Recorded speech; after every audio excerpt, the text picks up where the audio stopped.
Hier, sur le terrain synthétique de Toulouse-Saint-Jean avait lieu un match de championnat universitaire. En effet, les joueurs de l'université Paul Sabatier recevaient leurs homologues parisiens de Marne-la-Vallée. Un match décisif comptant pour les huitièmes de finale du championnat de France. Dans l'équipe toulousaine, on retrouve quelques têtes bien connues du football régional avec, entre autres, le capitaine Lam, évoluant à Luzenac, ou encore Kane Fokam, le joueur du Rodéo, et Tahiri de Muret. C'est d'ailleurs lui qui va s'illustrer le premier en récupérant le ballon après la parade de Debladis, va repiquer dans l'axe et s'en va marquer du gauche. 1-0 pour les locaux qui vont dominer ce match de bout en bout.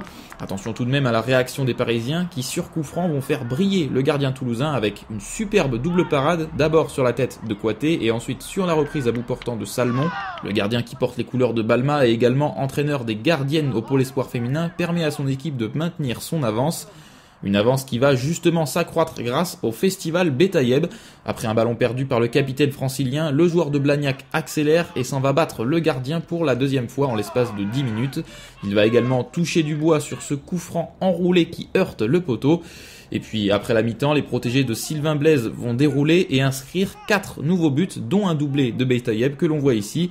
Alarcon de Fonsorbe ira lui aussi de son doublé avant que Michelet de l'US Colomiers ne clôture le score. Victoire finale 6-0 des joueurs de Paul Sabatier et qui n'entendent évidemment pas s'arrêter en si bon chemin. Oui, effectivement, c'est une victoire facile.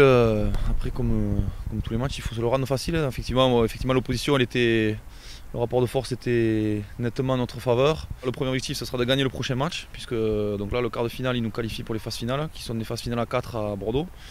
Donc entre guillemets, c'est une finale à nous, quoi. C'est-à-dire, voilà, moi déjà, j'aimerais, depuis que je suis à la fac, avec les garçons, on n'a jamais été aux phases finales. Donc déjà, si on gagne le quart de finale, on va accéder aux phases finales. Et après, bon, voilà, les phases finales, tout est possible et tout est ouvert. Mais effectivement, je pense que potentiellement, on peut aller au bout. Mais pour aller au bout, il faudra passer la prochaine étape, le quart de finale. On a un collectif aussi qui est très homogène. Et voilà, on a effectivement cette année une belle carte à jouer dans ce championnat de France. Pour le coach de l'université de Marne-la-Vallée, c'est bien sûr la déception qui prédomine, même s'il s'attendait à un match délicat en terre toulousaine. On avait une très très belle équipe en face, surtout une équipe qui a joué. Puis nous, on a fait beaucoup trop d'erreurs défensives pour pouvoir espérer quelque chose. Je m'attendais à un match très compliqué, mais aussi compliqué que ça, non. Et puis on se l'est rendu difficile nous-mêmes, je pense. Et c'est un de notre gros défaut de cette saison. De toute façon, on a pris beaucoup de buts sur des erreurs comme ça.